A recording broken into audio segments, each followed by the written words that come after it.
Buenas tardes, bienvenidos a una nueva emisión de Políticas Públicas 2030, este espacio que se dedica a la salud, pero al sistema de salud y no a la salud solamente, y a lograr consensos y políticas que tanto nos faltan a largo plazo para, resolver los problemas que hoy estamos viviendo, que toda la comunidad está viviendo y que se palpan diariamente con quien uno hable, ¿no? Para eso lo tenemos ya en línea, acá lo estoy viendo, al doctor Miguel Ángel Secchi y al doctor Jorge Neira, dos conocidos ya de la casa, y ellos van a dialogar, y en unos minutos vamos a tener la presencia de un exdiputado nacional para hablar de políticas públicas justamente. Así que Miguel, Jorge, quedan en el aire. Muy buenas tardes, Horacio Fernández. Muchísimas gracias por tu sólida tarea de producción durante la semana, durante el programa y post programa.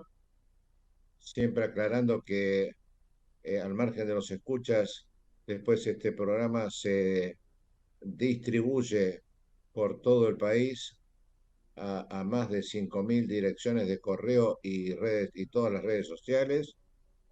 Por supuesto, siempre el honor que el paso del tiempo no disminuye, sino que acrecienta, que es la figura, la sabiduría, la claridad y sobre todo quiero señalar el compromiso y valentía de una persona que ha hecho de la medicina un homenaje a la ética, a la honestidad y a la meritocracia.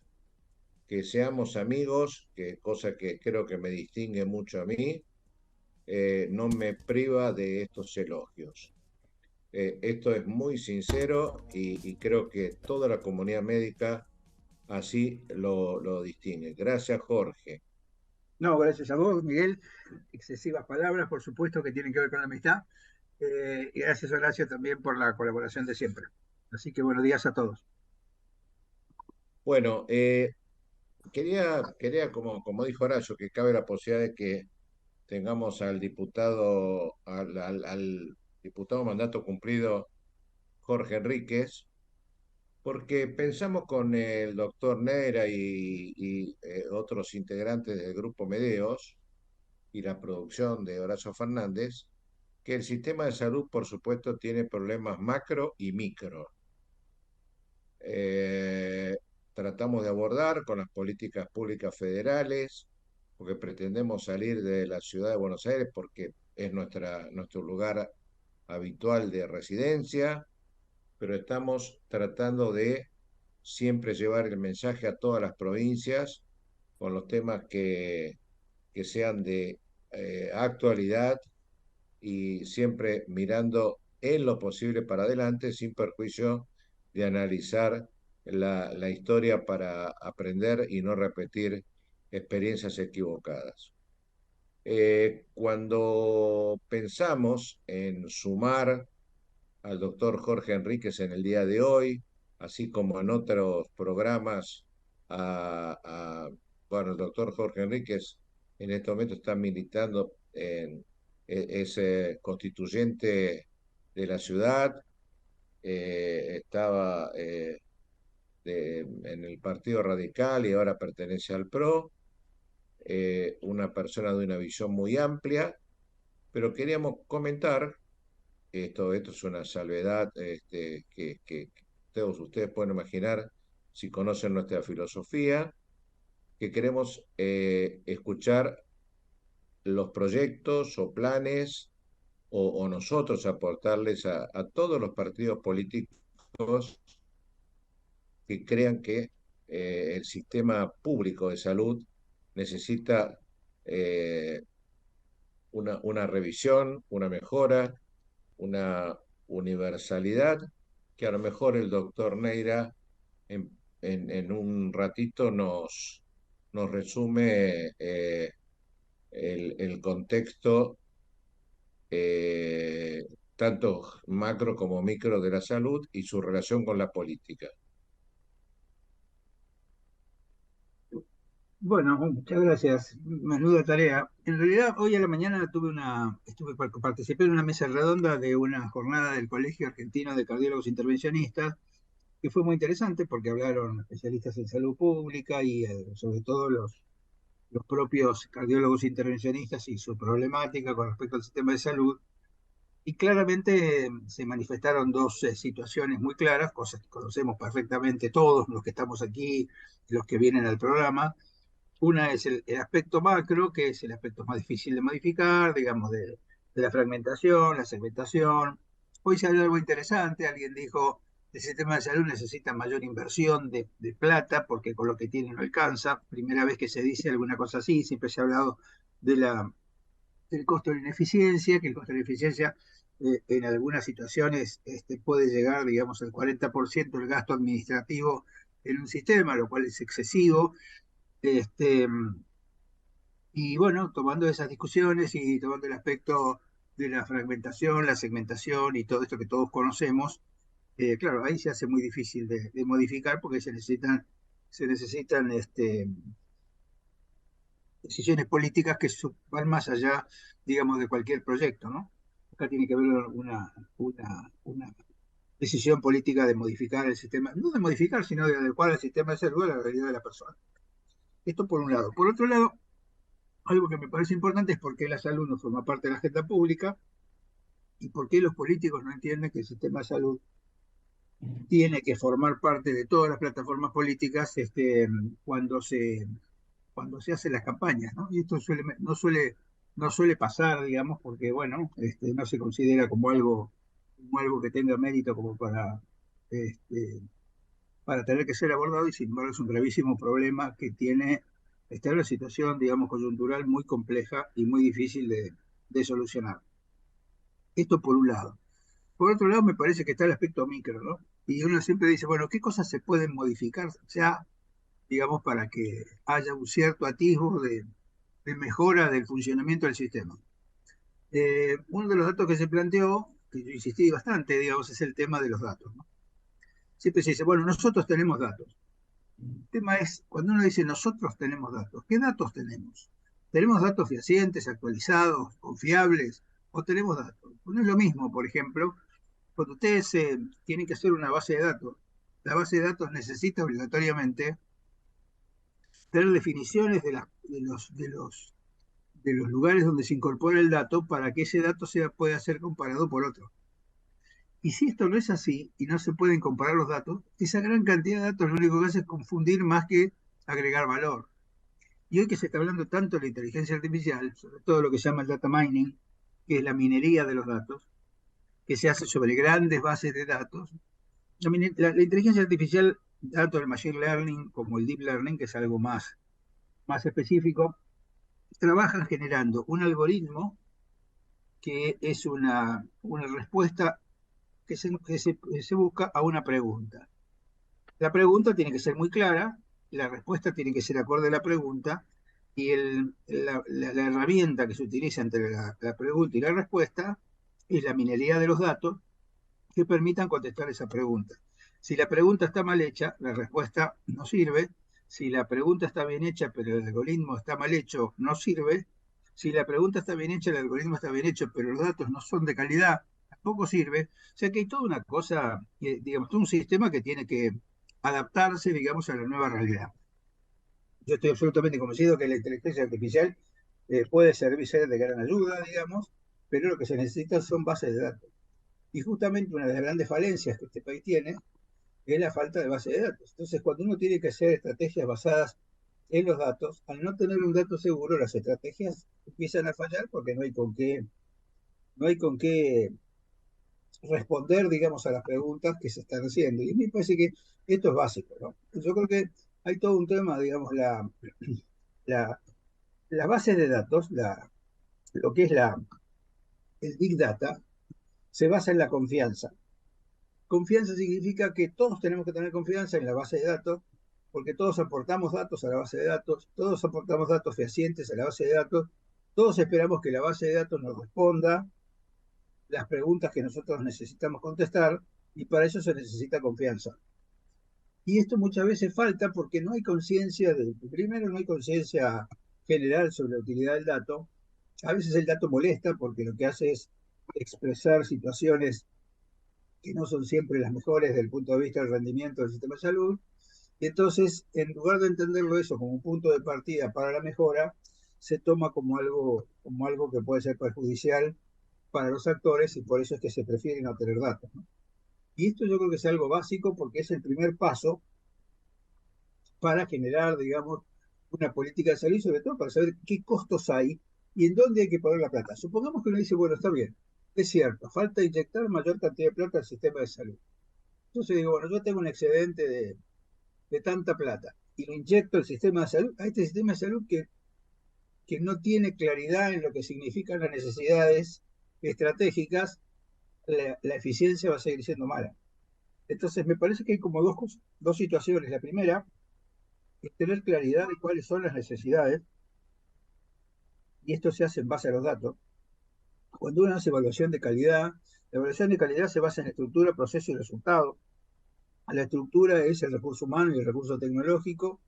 El proceso es el mecanismo por el cual con ese recurso humano y ese recurso tecnológico se tratan a los pacientes, y los resultados son la base de datos que generan datos que permiten evaluar si la estructura y el proceso son adecuados o si hay que cambiar o si hay que agregar estructura, hay que agregar proceso o hay que modificar algún procedimiento. Esto es fácil de entender, digamos. Y sin embargo es lo que más cuesta porque casi siempre lo que se hace es vivir de la percepción. A mí me parece, nosotros hacemos las cosas bien, pero no tenemos ningún dato que diga nosotros hacemos las cosas bien. Para saber que nosotros hacemos las cosas bien, nosotros tenemos que tener diferencia entre el antes y el después, con una diferencia que, como se dice en la carga científica, es estadísticamente significativa. Si no, todo es percepción. Parece que nosotros hacemos las cosas bien y cuando uno las analiza no alcanzan, digamos, a justificar la inversión que se ha hecho. Por eso es que me parece que el paso crucial, el paso crucial es ese, es que se pueda tener grandes bases de datos en casi todas las instituciones.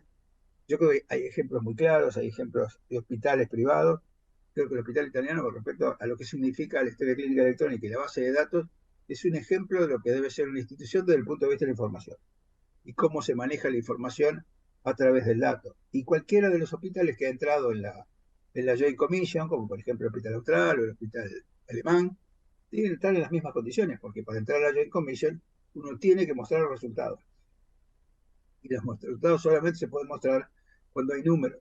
Y los números solamente se pueden mostrar cuando los números se cargan en una base de datos. Y esto es ineludible, no es inexorable, digamos. No hay forma de modificar estas cosas. Por eso yo creo que mucho del atraso que nosotros tenemos tiene que ver con por qué nosotros no podemos tener datos adecuados. Hoy se estaba comentando el tema del censo. Todavía hace un año que se hizo el censo y no tenemos todos los resultados del censo, cuando es algo que, digamos, hoy con la velocidad de la informática,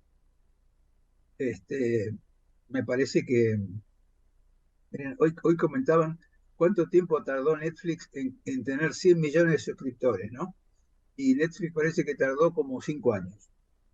Y hoy, si se compara eso después con otras redes, con Twitter y con Instagram, se lo hicieron en un plazo más corto. Y hoy ChatGPT, cuando salió, digamos, tuvo 100 millones de suscriptores en 2 días. Fíjense la diferencia entre varios años y 2 días para una herramienta informática. Por eso digo que hoy las herramientas informáticas son tiempo real. Y a mí me parece que lo que nos falta es hablar en tiempo real. Entonces buscamos la estadística del año 2018, 2019 y tratamos de extrapolarlo a lo que pasa hoy.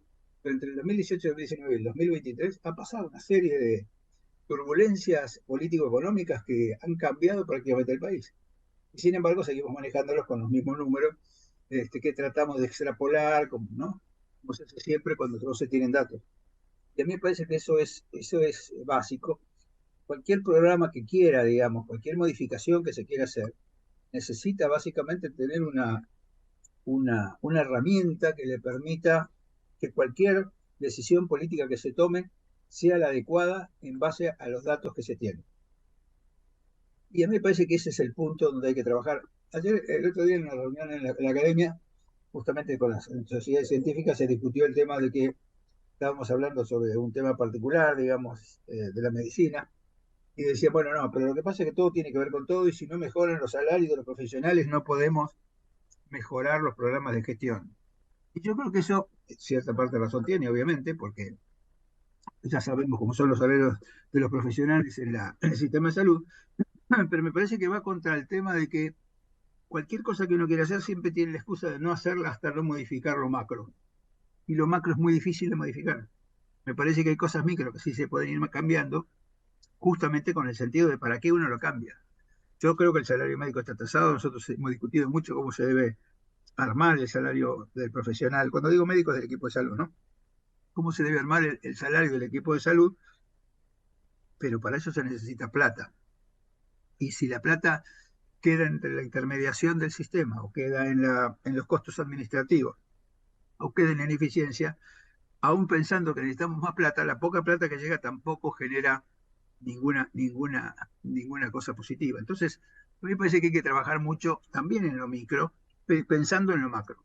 Porque solamente a través de lo micro, y sobre todo de la información, la tecnología de la información, hoy que es tan accesible, porque uno no se da cuenta de la capacidad que hay para la información. Digo, uno puede tener información en tiempo real de cualquier cosa que ustedes hagan. Y sin embargo, por algo pasa, es que esas cosas se van atrasando y siempre quedan rezagadas. Siempre quedan rezagadas. Y me parece que eso es un gran error, así como digamos, el hecho que no exista la Agencia de Evaluación de Tecnología, que es la priorización de la tecnología, sobre todo la de alta complejidad, para el uso adecuado. Bueno, estas son las cosas que yo creo que, yo diría que estas son las dos cosas más inminentes de generar para el día de hoy, ¿no? Yo si tuviera que hacer algo, si tuviera la posibilidad, la potestad de hacer algo, trabajaría sobre el tema del dato. Fíjense que lo que siempre se discute es el tema de la pertenencia, digamos, a distintas coberturas de salud de una sola persona, ¿no? Que a veces hay personas que tienen 6 coberturas de salud. Eso es costo de beneficio de eficacia, porque estamos gastando 6 veces en una persona cuando en realidad lo podríamos distribuir de otra manera. No creo que esto sea la única solución, pero me parece que son las soluciones que surgen a través de la famosa informatización del sistema, donde todos los 45 millones de habitantes estén adecuadamente identificados y cada uno con su respectiva cobertura y los análisis de cobertura hechos adecuadamente para saber qué es lo que se necesita y lo que no se necesita. Y a mí me parece que, bueno, Doc- estas son las cosas que tenemos que Doctor, hacer. doctor Jorge Neira, eh, ¿te parece que podemos relacionar, bueno, cuando tengamos al doctor Enríquez o a políticos de del sector que sea, que tenga interés en escucharnos y llevar a su agenda los temas de salud, eh, lo- los temas de los que vos conocés bien, manejás, de lo macro a lo micro, los llamados determinantes o condicionantes de la salud, yo creo que ahí es donde la política, si hablan de promoción de la salud, de prevención, me gustaría conocer tu idea respecto a eso, o sea, porque ahí se está mezclando, no digo que se mezcla naturalmente, pero de lo macro pasamos a lo micro, porque de una falta de agua potable posiblemente pasemos a una patología severa. No, pero no solamente la falta de agua potable, puede tener agua potable contaminada, digamos, que no No, que no, deja de sí, ser sí. potable porque está contaminada. Quiero decir, hay un montón de personas, hay como un 30% de personas que tienen acceso inadecuado, digamos, al sistema cloacal. Y a mí me parece que estas son cosas que también forman parte, digamos, los determinantes sociales. Por eso nosotros en la Academia Nacional de Medicina, la de Veterinaria, la de Ciencias y la de Farmacia, generamos una comisión que se llama Una Salud. Una Salud es un concepto que incluye la salud humana, la salud animal, el medio ambiente y el cambio climático. Doctores, Eso, discúlpeme la interrupción, doctor Neira, perdóneme, pero está el doctor Enrique ya escuchándolos. Le digo, bueno, ¿eh? ya le damos la palabra. Termino con esto y le damos la palabra. Estamos hablando entonces de una salud que incluye estos 4 aspectos, y estos 4 aspectos están absolutamente subordinados. Quiero decir con esto que trabajar en el tema de salud no es solamente trabajar específicamente en el tema de salud humana, sino también la salud animal tiene tanto que ver. Fíjense que todas las zoonosis tienen que ver con la salud animal la resistencia de los antibióticos tiene que ver con el uso de los antibióticos en la ganadería y en lo que es la veterinaria, digamos. Así que hay muchos temas en común. Las enfermedades que genera el cambio climático o las enfermedades que genera el ecosistema. Está donde lo que vos decís, el tema de las cloacas, el tema de la contaminación de la napa. Fíjense lo que pasa en Uruguay. Uruguay deja de tener agua potable porque se le secó el acuífero, y se le secó el acuífero por una sequía que, según en Uruguay se dice, es la sequía más importante de los últimos 100 años. O sea que en realidad todo esto tiene que ver, digamos, con un abordaje que es un abordaje multisistémico, y en el cual sería bueno que la política, digamos, tomara algunas de estas líneas de trabajo, porque todas estas líneas de trabajo llevan a tener una mejor salud.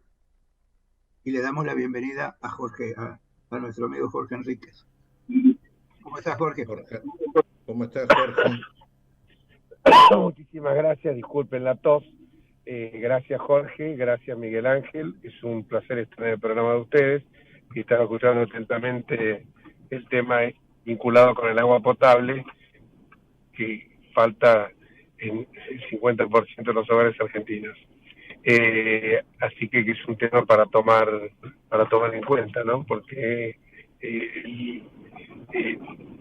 me parece que muchas veces las necesidades básicas insatisfechas no están realmente solucionadas y distraemos la atención en gastos realmente que son superfluos y que este gobierno se ha encargado de incrementar sustancialmente. Sí, a mí me parece que todo lo que es la necesidad básica insatisfecha, que yo comparto plenamente, digamos, tiene que ver justamente con estos determinantes sociales, que son determinantes que tienen que ver con los asentamientos, sin agua potable, sin excretas adecuadas. Eso decía Carrillo hace muchos años, ¿no? Más que los gérmenes, la pobreza y las necesidades básicas, al lado de eso los microbios son unas pobres causas. Y a mí me parece que es así, digamos. Yo creo que hay que trabajar en todos los ámbitos. Internamente del sistema de salud, para que la gente tenga el acceso adecuado al sistema de salud. Yo creo que una de las cosas que quedó más claro, y sobre todo post pandemia, es la inequidad del acceso al sistema de salud en todo el mundo. Hoy hablábamos, o ayer hablábamos, o esta mañana temprano hablábamos en una reunión internacional sobre el tema de la inequidad, digamos. África sigue teniendo las mismas necesidades que antes de la pandemia. Entonces, y el tratado de pandemia que se iba a hacer en Naciones Unidas todavía se está postergando porque están discutiendo temas legales. Y a mí me parece que si no se hace un tratado a la pandemia para que generar el acceso seguro a los medicamentos, a los insumos, a las vacunas, la gente va a seguir teniendo el mismo problema de siempre. Y la inequidad se hace sistemática. Nuestro país tiene una inequidad social y además una inequidad en el sistema de salud porque la atención no es igual en todos lados. Bueno, yo creo que hay que trabajar en eso. Y equidad significa que todo el mundo tenga acceso a las mismas condiciones básicas, no solo de salud, sino de vida. Sí, totalmente. En esto no puedo menos que coincidir y puedo dar algunas, cuando uno habla de gastos superfluos, nosotros tenemos un ministerio de la mujer, género y diversidad que gasta anualmente la friolera de 13.000 millones de dólares al oficial, pero los femicidios siguen aumentando. Con esa plata incorporó, desde que comenzó su gestión, con este gobierno, una persona cada día desde su creación. Ninguno entró por concurso, por cierto, y con esa plata nosotros hicimos el cálculo de lo que se podría hacer perfectamente. Hay 10 millones de argentinos que no tienen acceso al agua corriente. Esos 10 millones de argentinos, es un dato que tengo grabado en la mente, ¿no? Pierden al año 3 meses de sus vidas buscando agua, 3 y 6 horas por día. Hay 1 millón de argentinos que no tienen ni baño ni letrina. Hacen falta 3.800.000 viviendas en la Argentina. El mejor antídoto contra el femicidio es tener viviendas dignas. Y sin embargo, con este ministerio hicimos un cálculo en su momento. Con el presupuesto de ese ministerio se podían hacer 50.000 kilómetros de cloacas y 6,5 millones de pozos de agua. Entonces y con esto te digo, hasta hicimos el cálculo que además se podían hacer 800.000 quimioterapias, o sea, todo vinculando lo que se gasta ahí y lo que no se destina a salud. Esto quiero que, son números que los tengo, pero son números que me los aprendo de memoria porque cuando uno ve lo lacerante que es la pobreza, lo lacerante que es la situación en que están, ya digo, 10 millones de argentinos, no estoy hablando pavadas, estoy hablando de 10 millones de compatriotas nuestros, el 25%, un poco menos de nuestra población, y se dilapida en un Ministerio de Mujeres y Diversidad y Género, y resulta que son incapaces de resolver, al contrario, han aumentado los femicidios. Y ahora vemos el caso de la chica Cecilia, del Chaco, que todavía hoy una diputada, una canalla, una sinvergüenza, dice que la culpa la tiene la chica por haber elegido esa familia, una diputada de Capitanich. Entonces cuando uno ve que Pietragal usó el avión presidencial para ir a hacer tirar piedras en Jujuy, y no se produjo una sola palabra en el Ministerio de la Mujer, en el Ministerio, esto no es hacer política, mirar las cosas simplemente con criterio. Cuando uno no se movieron un pelo para ir al Chaco, aunque sea expresarle su apoyo, la quisieron comprar a la mujer, le mandaron un subsidio, la mujer lo rechazó, me refiero a la mamá de Cecilia.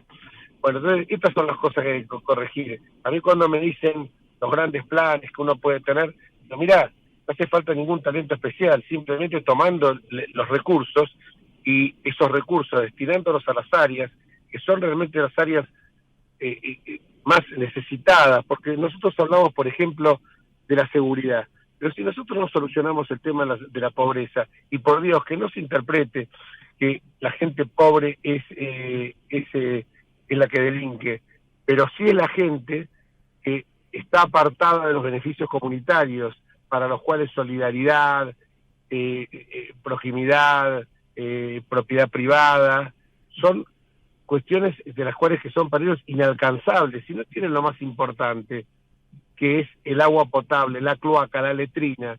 Ya dije yo lo que decía, 3 a 6 horas por día pierde esa gente en ir a buscar el agua. Ustedes se imaginan dilapidar, si nosotros, Jorge, Miguel o yo, perdiéramos todos los días entre 3 y 6 horas para ir a buscar el agua, no es para ir a buscar un remedio, el agua, algo esencial.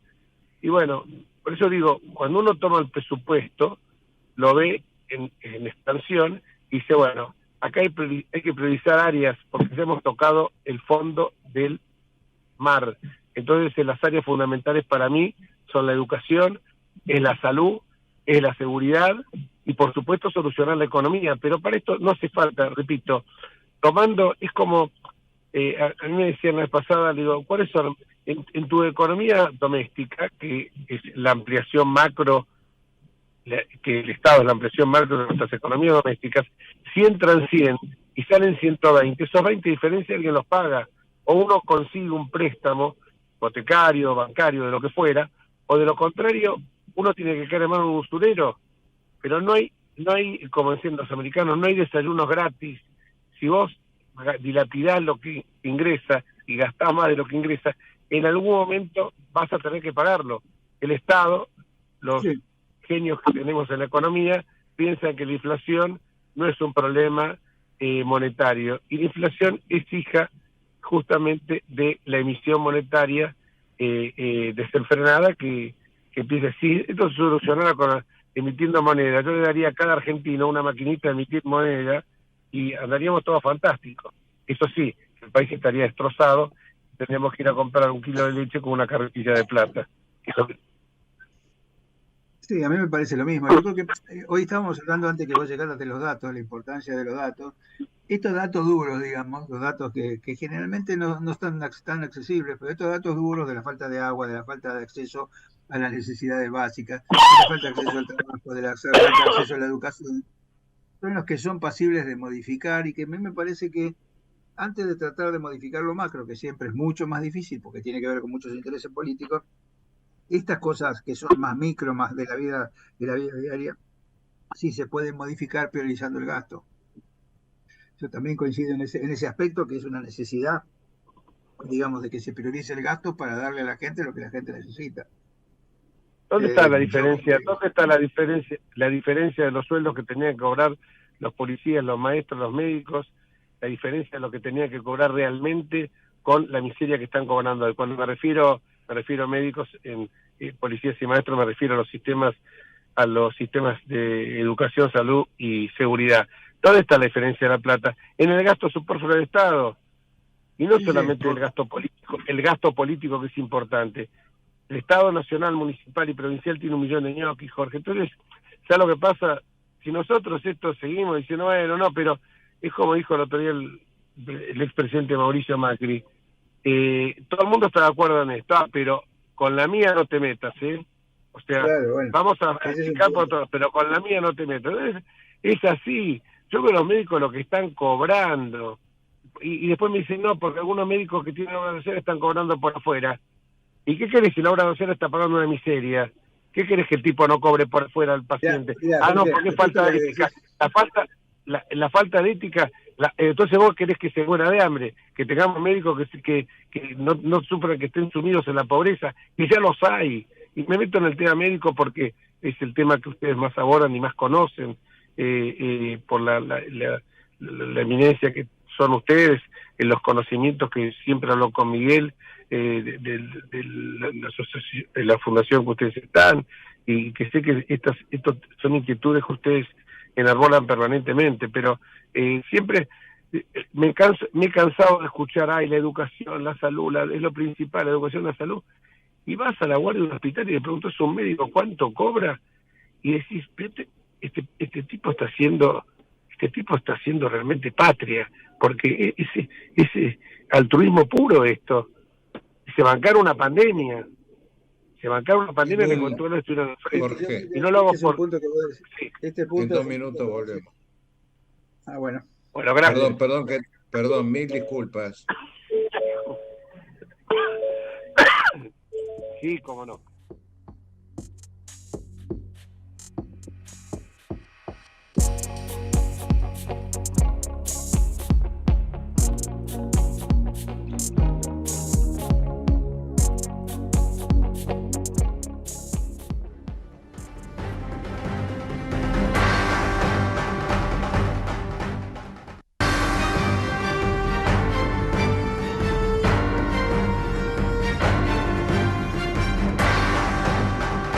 Ecomedios.com AM1220. Estamos con vos. Estamos en vos. Entre Ríos en invierno. Elegí termas, elegí disfrutar, elegí naturaleza. Tiempo para compartir con vos y tu familia. Elegí Entre Ríos. Hace bien. Gobierno de Entre Ríos. American and Merit Hoteles. Primera cadena hotelera argentina. 3, 4 y 5 estrellas. Más de 20 destinos de Argentina y el Cono Sur. Aprovecha el código promocional Puro Branding con el 10% de descuento para los hoteles American Córdoba Park, American Executive Córdoba, American Buenos Aires Park, Merit San Telmo y American Executive Mendoza Hotel hasta fin de año. No válido para fines de semana largos. American and Merit Hoteles. Informate en ecomedios.com. Seguinos en TikTok, @ecomedios1220.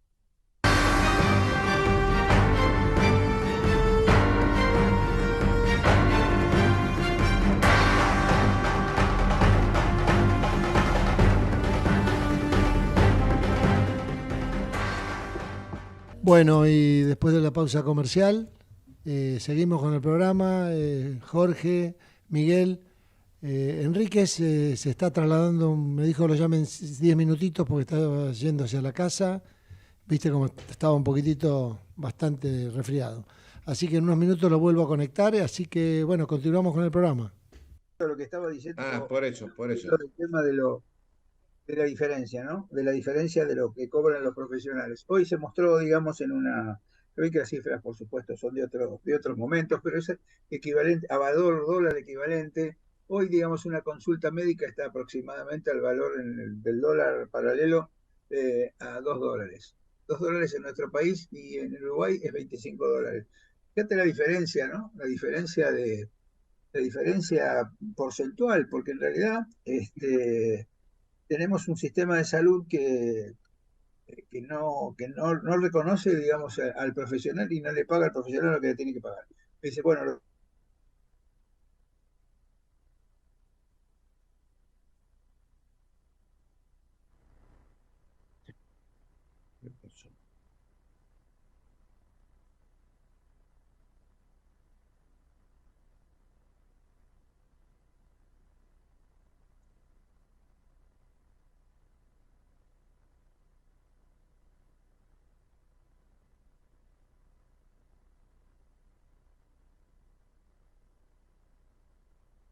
Eh,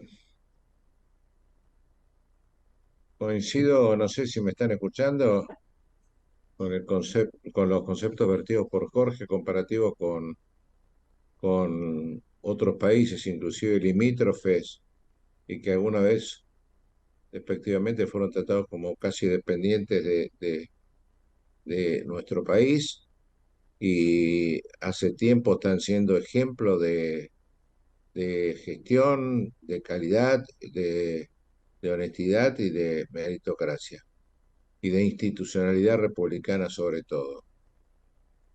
Eh, perdón no por sé si... perdón por la desconexión. No, decía que Jorge, esto que continúa, tiene, continúa, esto que continúa. tiene que ver, esto que tiene que ver justamente con el salario, ¿no? Con estas diferencias salariales es muy difícil, digamos, que los profesionales se queden en el sistema, actúen como corresponde, porque la verdad que los valores son tremendamente bajos. Todo el mundo hoy se quejaba de la tardanza en los turnos, la falta de profesional. Bueno, es algo que tenemos que ir pensando. Así como está la situación, no se puede resolver. Hay que modificar en el corto plazo algunas cosas y fomentar, digamos, priorizar, como antes decía Jorge. Yo creo que la priorización es básica. En una situación de crisis económica tan severa, uno tiene que priorizar el gasto y dirigir el gasto hacia donde el gasto se necesita. Yo creo que el tema de las necesidades básicas de la gente debe ser priorizado, no con los planes solamente. El plan asistencial sirve para paliar una situación y debería ser transitorio. El plan asistencial debería ser utilizado solamente hasta poner a esa persona en condiciones de acceso al trabajo, de acceso a una vivienda, de acceso digamos, a la educación, de acceso al sistema de salud. Para eso sirve un plan asistencial, no para subsistir con el plan asistencial, porque eso no es bueno para nadie. La salud, la educación y el trabajo son derechos, no son dádivas, son derechos. La gente tiene derecho y como tiene derecho, hay justamente que yo siempre digo, cuando dicen que no hay que enseñar, que no hay que darle pescado, que hay que enseñarle a pescar. Yo estoy totalmente de acuerdo, pero no se puede pescar sin una caña. Si uno no le da la herramienta para poder pescar, no va a poder pescar en su vida. Porque si una persona sabe cómo se pesca con una caña, pero no puede comprar la caña, es lo mismo que nada. Entonces, ¿qué tenemos que darle? ¿Tenemos que darle siempre el pescado o tenemos que darle la caña además de enseñarle a pescar? Porque me parece que esto es lo que la gente necesita. Bueno, estas son las cosas que yo creo que sí se pueden hacer en el corto plazo y que si no se modifican va a ser un problema muy serio porque obviamente la medicina, que además, digamos, de lo mal paga que está, siempre tiene el tema de la litigiosidad, porque la gente siente que no le dan lo que le tienen que dar, ¿no? Jorge Neira, yo sé que por ahí bajo, o perdón, o voy mucho a lo micro y bajo el nivel de lo que vos estás planteando, pero yo sé que a vos te preocupa y trabajás hace mucho desde la academia con el tema de la acreditación de profesionales. Hay un caso que está dando vuelta en los medios de comunicación de un cirujano plástico y supuestamente una serie de prácticas y confeso ayer de que él no es cirujano plástico. Jorge, ¿cómo puede ser que ese hombre siga ejerciendo la profesión? Lo digo en el contexto no enfocando a esa persona, sino a lo que vos siempre estás trabajando de la acreditación, certificación obligatoria cada 5 años. Quería saber en pocas palabras tu forma de... Yo creo que es un tema importantísimo porque me parece que, ¿cómo es el tema, no? Más o menos habrá 190.000 médicos, no tengo el último dato, pero los últimos que yo tenía eran 188.000. Supongamos que hay 190.000 médicos, esto significa 3 médicos por cada 10.000 habitantes en todo el país. Este, y ¿cuál es el inconveniente, no? El inconveniente es que hay un 40% de esos médicos, de esos 190.000 médicos, que no tienen ninguna certificación de especialidad. Con lo cual es un problema porque son médicos, son profesionales de la medicina, tienen una matrícula que los habilita, pero no tienen ninguna especialidad. Ese es un tema que hay que tener en cuenta. Del 60% restante que sí tienen especialidad, hay muchos que tienen la especialidad y han revalidado cada 5 años y algunos que no lo han hecho más. Por lo cual, en este año estamos trabajando entre el Consejo de Certificación de la Academia y el Ministerio de Salud en un programa de revalidación periódica de la certificación, cada 5 años, que es una necesidad que yo creo que va a ser indispensable. ¿Cómo debería ser la cosa? Si una persona tiene una certificación de la especialidad y a los 5 años no la revalida, perdería la posibilidad de poder presentarse como especialista. Con lo cual está clarísimo que si la persona no tiene los elementos adecuados para mostrar que está en condiciones de trabajar adecuadamente, ¿cuál es el tema de la certificación y la revalidación? Fundamentalmente asegurar la calidad de la atención médica y la seguridad del paciente.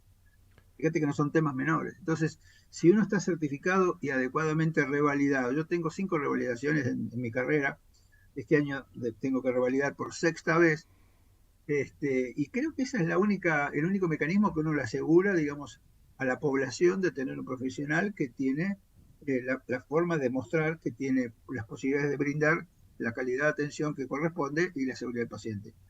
Si no existe eso, no se puede, Gracias. para lo cual hay toda una metodología que nosotros, vos sabés que estamos muy involucrados en eso, y que me parece que es indispensable.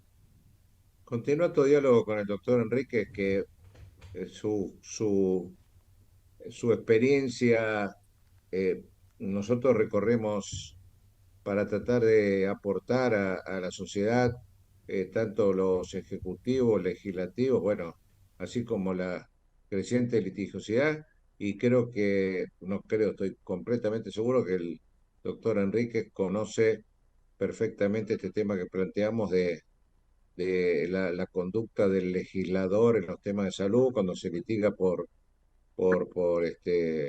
patología y no se dice quién lo paga, que todo esto también está llevando, es parte de la crisis que estamos viviendo. No sé si me escuchaste, Jorge Enríquez. Está muteado, está muteado. Sí, estaba muteado porque es bastante desagradable que estando hablando con un médico y con un abogado, pero muy ligado a todos los temas médicos, esté tosiendo, entonces me muteé en ese momento. Pero bueno, y le decía lo que acaba de decir Jorge Neira sobre el tema de la capacitación permanente, me parece esencial. Los abogados también tenemos que hacer una reválida cada 5 años, cosa que no se hace. El caso de esta chica Silvia Luna y lo que dijo el médico me parece realmente algo aberrante, que el médico reconozca que todavía le echa la culpa a la paciente, porque dice, ella sabía lo que yo le iba a inocular, pero ¿cómo va a saber, va a tener los conocimientos técnicos o médicos, bioquímicos de saber la sustancia que le están inyectando? Entonces, me parece que y esta certificación es sumamente valiosa y necesaria, porque es la manera que la sociedad se pueda sentir garantizada de que los médicos no van a ser cualquier estropicio.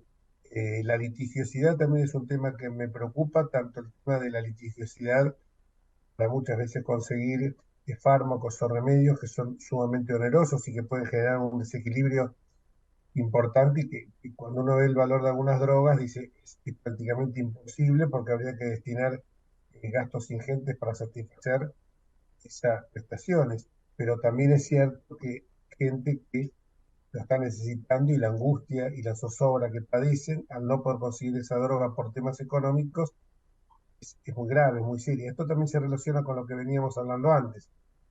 Damos más recursos al área de salud, no solamente a que los profesionales estén pagos, como tanto cacareamos siempre que queremos ser un país del primer mundo, bueno, cobren nuestros profesionales de la salud como cobran en el primer mundo, porque también podamos tener el equipamiento que tienen los distintos países en el primer mundo. Un médico me decía hace poco, si vas a Europa, fíjate si podés conseguir ácido hialurónico inyectable. En Europa se consigue, en Argentina no. Y no es que sea una suma exorbitante lo que cuesta. Pero esto tiene que ver con que se ha ido deteriorando. Tenemos que nosotros, por eso en el área de salud, todo el equipo nuestro que estamos trabajando con Patricia Burris, y viendo en mi especialidad esta, sí estoy imbuido no solamente porque lo que nosotros estamos proponiendo en salud va en línea paralela totalmente, mejor dicho, en línea concomitante con lo que yo he escuchado hablar siempre, tanto de Jorge Neira como de Apitino, como tantos otros profesionales como el director del Fernández. La idea es avanzar en el desarrollo de un sistema de salud centrado en las personas, que sea más accesible, que sea equilibrado, que sea inclusivo y que sea de mayor calidad, independientemente del tipo de cobertura que tenga, ya sea pública, privada, de seguridad social, y del nivel socioeconómico y del lugar de residencia de las personas. Entonces, en esto tenemos que buscar algo que hoy no existe, la articulación e integración de los subsectores. Esto lo aprendí con ustedes. El sector público, el subsector de la seguridad social y privado. Hoy no hay orientación del sistema de salud a la asistencia primaria. No hay conectividad a Internet para las prácticas de telemedicina. Y volviendo al tema de los medicamentos y de la tecnología, hoy hay dificultades, básicamente por una aceleración de innovación tecnológica, los cambios demográficos, los cambios también epidemiológicos, de un envejecimiento poblacional cada día es mayor, o sea, la expectativa de vida sigue aumentando afortunadamente, pese a que algún día el doctor Alberto Fernández dijo malhadadamente que la gente quiere vivir más y por eso es más caro las prestaciones de cada uno. Tendría que ser al revés, la gente quiere vivir más, el desafío que tienen que responder los estados es justamente a subvenir a todo tipo de requerimientos de aparatología, sobre todo en muchos casos ligados a la motricidad que esa gente requiere, como el caso de las enfermedades crónicas. Hay que tener un aumento incesante y exponencial todo lo que hace a la satisfacción de medicamentos de alto costo. O sea, hay un déficit en la gestión también, obviamente, principalmente de los recursos humanos, no solamente el tema de la remuneración, desde ya es humillante, sino también el tema de la distribución de los incentivos financieros, los incentivos no remuneratorios. Me parece que hay que avanzar en esa dirección. En esa dirección me parece que un sistema de salud universal, una integración, como decía yo, de los subsistemas de salud, el tema de la tecnología, el fortalecimiento de los recursos humanos, se relaciona también con lo que veníamos hablando recién. Cuando hablamos de recursos humanos, tenemos que, a mi juicio, elaborar estándares mínimos de remuneraciones profesionales para todos los trabajadores de la salud, pero a partir de un mínimo sea suficientemente permisivo de poder satisfacer las necesidades esenciales, que no nos encontremos con médicos que te están diciendo un médico, que quemó las pestañas estudiando y que te está diciendo que estoy debajo de la línea de pobreza cuando veo los estándares de ahí. Médicos que están trabajando, me consta amigos que tengo en común con Miguel, que atiende 40, 50 personas del PAMI por día, que me dice, vienen al consultorio, no solamente, pero no es por facturar, me dice, porque por ahí el otro día me estaba contando que se había comido en el sentido metafórico de la palabra, dice, me comí 15 horas en el consultorio sin parar. La comida que había tenido en mi casa, que me había preparado mi mujer, eran unos sándwiches que los iba comiendo entre paciente y paciente. Eso me parece que revela lo mal que estamos, y es un profesional destacado, porque si no, no tendría la cantidad de pacientes que tiene. Pero por eso digo, esos estándares mínimos hay que elevarlos a una categoría que sea suficientemente razonable para que puedan vivir el profesional de la salud dignamente. Por supuesto, también hay que priorizar las especialidades o las especializaciones que son críticas. la erradicación del profesional también de los profesionales de la salud. Perdón, esto me parece también muy importante, generar incentivos para que vayan a las zonas rurales, para que vayan a las zonas. Yo me acuerdo cuando era chico se hablaba tanto de ese gigante de la medicina argentina que fue René Favaloro, y que había empezado su trabajo como médico rural, donde él más se había encontrado satisfacción a su realización profesional. Eh, entonces me parece que estos son los puntos. Pero básicamente todo tiene que pasar por esta integración de los subsistemas de salud y por supuesto, y no lo digo demagógicamente, las remuneraciones que tienen que ser tanto eh, satisfactorias respecto al personal médico, como también fortalecimiento y desarrollo de la enfermería profesional y universitaria, ¿no? Me parece que son los grandes lineamientos. Yo sé que ustedes estos a lo mejor lo pueden desarrollar con mucha más amplitud que un humilde abogado, como en mi caso, lo puede hacer, pero me parece que tenemos que apuntar a esto. Si no, vamos a estar dando siempre la vuelta al tema. Concentrarnos, por eso nosotros vamos a achicar de más de los 20 ministerios que somos gobierno, existen hoy, a no más de 6 ministerios. Salud va a ser ministerio, no por la chantada esta de que vamos a salir cantando, o van a salir cantando salud es ministerio, porque salud es ministerio, pero fue ministerio para generar un vacunatorio VIP, por ejemplo. Sino unir salud con acción social. O sea, que hay un ministro de salud y acción social, como en otra época. Pero yo me puedo pensar cuando yo era chico, que teníamos los hospitales públicos, bueno, Jorge, y somos todos más o menos de la misma generación. El hospital de clínicas era un hospital maestro, era un emblema, pero no de la Argentina, de toda Latinoamérica. Uno me acuerdo que una vez, por un mío que murió de tétanos, conocí por primera vez el Muñiz. Cuando uno veía esos hospitales, la higiene, no era una hotelería superlativa, había higiene, había una atención personalizada, los grandes maestros. Uno no conocía a Agres, pero conocía a otros. Conozco a Evia, y me decía que él fue discípulo de Agres, y dice que cuando lo que enseñaban, sin llegar, lo que enseñaban simplemente con el ojo clínico del médico, sin llegar a realizar los estudios. Imagínense, ustedes, bueno, cuando hablo de estos médicos de renombre, y no porque esté acá en el Zoom, pero no puedo dejar de decir que son médicos de nivel de Jorge Neira, los que te nombran, o sea, los que sean realmente que con el ojo clínico te daban, no me acuerdo los estudios, que hacían por ahí mirándote el ojo, mirándote, o sea, estudios sin llegar a tener, y esos médicos no tenían la posibilidad de la aparatología, de las ecografías, de las tomografías, los enterogramas, hoy están al alcance de la medicina. Creo que se tenía que manejar de una manera más con los conocimientos que habían adquirido en la facultad y en la vida, ciencia. Esos médicos eran maestros.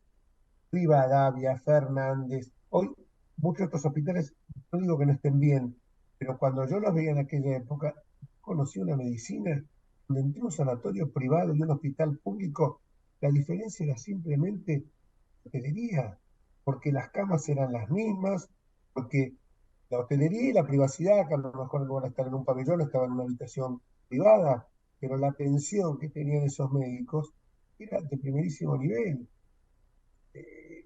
Y las satisfacciones que daban a la población, sí eran.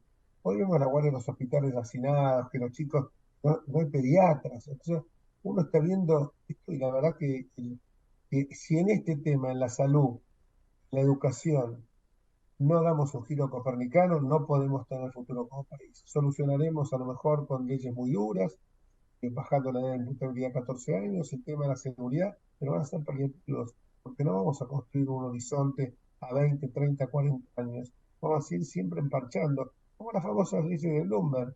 ¿Para qué sirvieron? Subieron las penas, los delitos aumentaron también, no se solucionó el tema mucho más de fondo. el tema de la seguridad multidisciplinario y los pilares fundamentales son la educación y la salud. El tema económico también es multidisciplinario. De vuelta, los pilares fundamentales son la educación y la salud. Si tenemos un pueblo bruto o un pueblo enfermo, no vamos a salir adelante. Discúlpenme que a lo mejor me extendí, pero ustedes son inspiradores. No, yo tengo un rescate de lo que decís del tema de la salud pública. Yo, digamos, tuve la oportunidad de ser compañero de Agres en la academia, y así como de muchos otros. Yo tengo 40 años de trabajo en el sector público, así que conozco bien el sector público, y más de 30 años en el sector privado, así que también los conozco a los dos. Y me parece que, digamos, esta multifactorialidad hace que se pueda complementar el sistema. Es un sistema que yo soy un defensor del hospital público, siempre lo fui, porque bueno, trabajé muchos años en él, y me parece que hoy, si la seguridad social traccionara al hospital público, y el hospital público de alguna manera se ayornara a ser prestador de la seguridad social, cosa que puede hacer, digamos, y eso a su vez le daría un financiamiento distinto y le daría un influjo de plata distinto, me parece que se podrían lograr muchas mejoras, digamos, con lo que tenemos. Yo creo que si bien es necesario poner más plata, yo creo que lo que hay que hacer es optimizar el recurso que se tiene y empezar a trabajar, como vos bien decías antes, priorizando el gasto en lo que la gente necesita. Y solamente priorizando el gasto, y una vez que uno priorice el gasto y sepa muy bien en qué lo tiene que gastar porque tiene datos, es que esto se puede modificar, puede tener un atisbo de modificación, porque después si hay que poner más plata, bueno, surgirá de los datos, surgirá de la necesidad que el dato muestra, que es absolutamente dramático, digamos, como los datos muestran las necesidades, y de esa forma se puede gastar, digamos, en lo que hay que gastar como corresponde. Así que yo creo que ambas cosas son factibles en el corto plazo.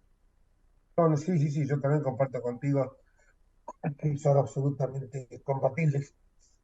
Perdón, que son absolutamente compatibles, pero la priorización del gasto es esencial. Un estado elefantiásico, un estado bobo, un estado paquidérmico como el que tenemos, ha demostrado que no satisfizo las necesidades fundamentales de la población, y porque ha dilapidado recursos en distintas áreas. Y no cuando uno lo ve eso, porque lo ve, porque uno va a la guardia de un hospital y ve las condiciones que por ahí trabaja un médico, le pone todo lo mejor, se morfó la pandemia con un estoicismo increíble, y uno ve de repente que hay oficinas públicas donde vas, y es que hay oficinas públicas que siguen trabajando telemáticamente, porque siguen trabajando a distancia.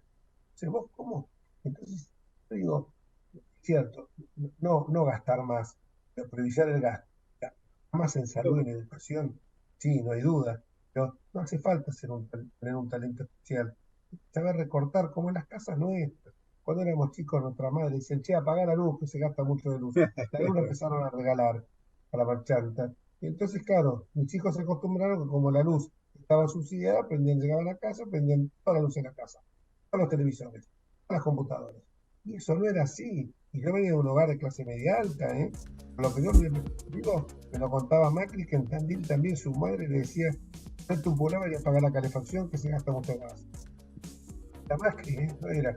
Lo dice que andaba en la casa con pullover. Yo anduve siempre en mi casa con pullover. De llegar a la casa de uno, andar, claro, andar solo al Uruguay, lo que no cuesta, uno lo dilapida.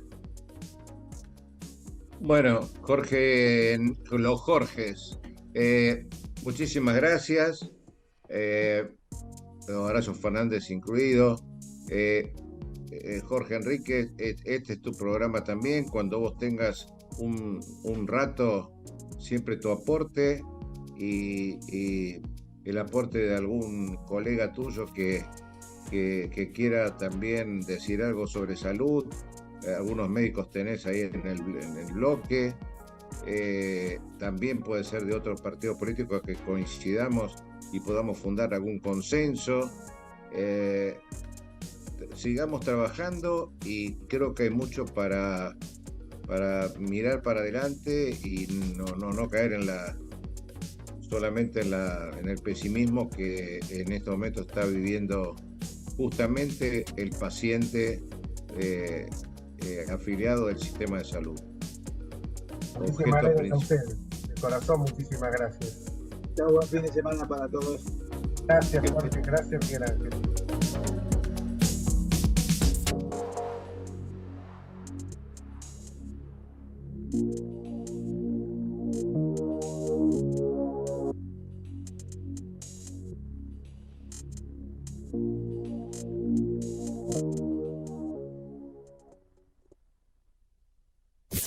Desde Buenos Aires, transmite LRI 224, AM 1220, Ecomedios,